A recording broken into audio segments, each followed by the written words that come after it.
And now your first Warn 5 forecast, certified post-accurate by Weather Rate. Good morning, Mid-Michigan. I hope your weekend is getting off to a good start. Now it's a cold start to the weekend, feeling a little more like the holiday season. But just in time, we do have some holiday events going on around the Tri-Cities for today. One of those being the Christmas parade here in Saginaw. That's going to be going right down Washington Avenue, eventually turning on to Ezra Russ there. Temperatures are going to be cold, though, more in the middle 30s just before the parade. The parade eventually starts at 11. We'll be into the middle and upper 30s by then, staying dry with overcast skies, but it's going to be feeling more around the 30-degree mark just with that wind that we do have out there. Now, taking a live look at the Saginaw Bay from Bay City here, we can see it's overcast. There doesn't appear to be any snow falling on the camera, but the first Warn 5 pinpoint Doppler live from MBS is still showing up with a lot of snow here this morning.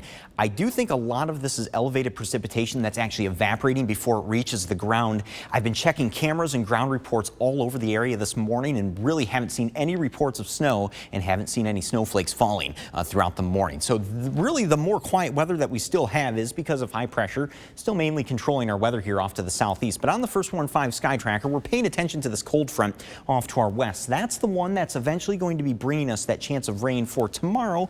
But I also just want to preface the fact that that chance for rain for tomorrow has been lowered. I'll show you why in just a second, but here in the first Warn 5 hour by hour, we'll go through today. We have to get through today first. We're overcast. The model trying to pick up on a few isolated flurries or some wintry mix here, especially in the thumb.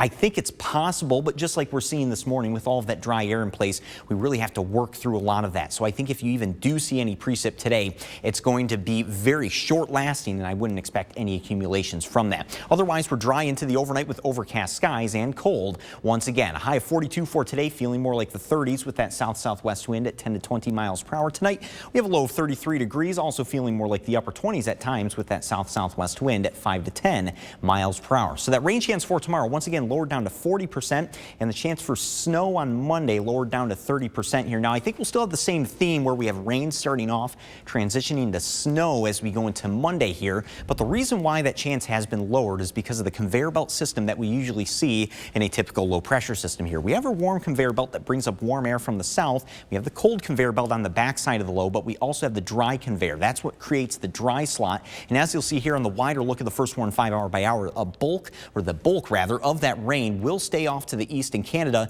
Some scattered showers are still expected for us in the afternoon here, and then we'll have that transition to snow once the cold conveyor belt starts to kick in on the backside of that low pressure system there. So I still think that we'll see some rain. I just don't think it's going to be as widespread as previously thought. Still cold after that system though. 35 on Monday, 38 on Tuesday, back up into the middle 40s by around Wednesday and Thanksgiving for the holiday there, Trevor.